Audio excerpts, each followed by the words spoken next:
Good morning, students. As in our last lecture, we will discuss about the reaction of acid with metal carbonates and metal bicarbonates, and the product is salt plus water and carbon dioxide gas.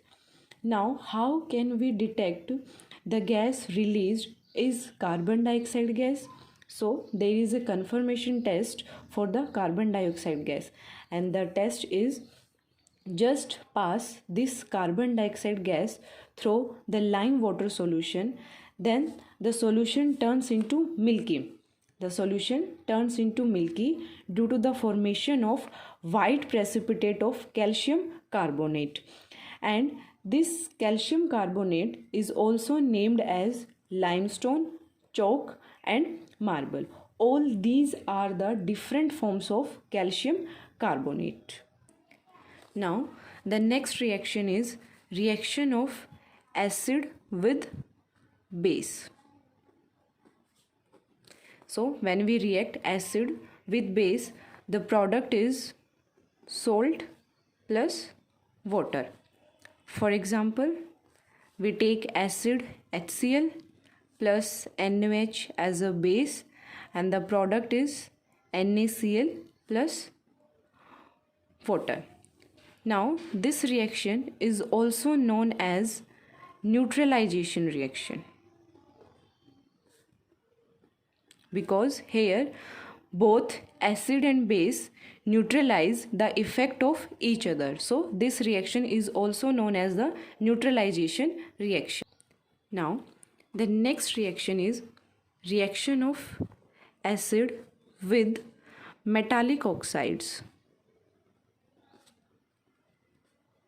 With metallic oxides, the product is salt plus water. For example, we take as an acid HCl plus metallic oxides like copper oxide.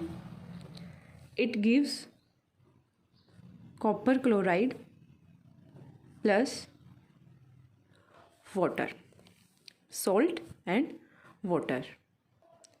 As this reaction is similar to the neutralization reaction, because in neutralization reaction we also get salt and water as a product, and here we also get the same products.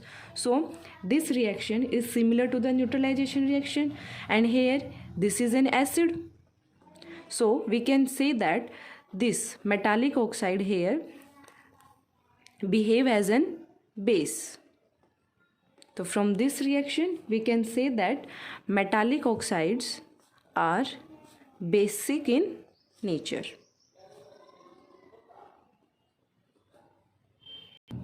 Now the next reaction is reaction of acid with non-metallic oxides.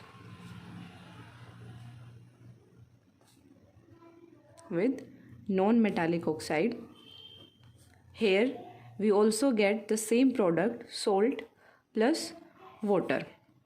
For example,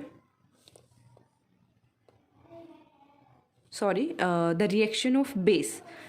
Acid doesn't react with the non-metallic oxides. Here we take base. Reaction of base with non-metallic oxides. Acids can react with only metallic oxides, and base react with the non-metallic oxides. And the example will be sodium hydroxide plus carbon dioxide gives sodium carbonate plus water. Another example we can consider calcium hydroxide plus sulfur dioxide gives calcium sulfite plus water. Now from this reaction, means this reaction is also like a neutralization reaction. So from this reaction we can say that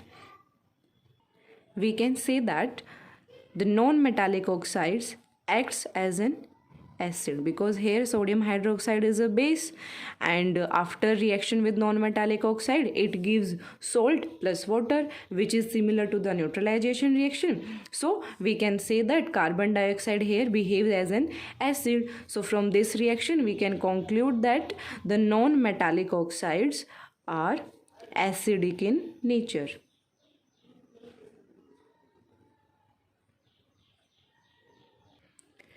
Now up to activity 2.5 we were already done, and activity 2.6 is based on the previous topic, so try to solve it yourself.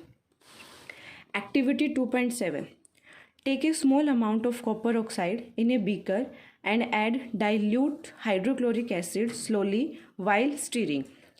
Note the color of the solution. What has happened to the copper oxide? This is the reaction involved in activity 2.7, and the color of the solution becomes blue-green.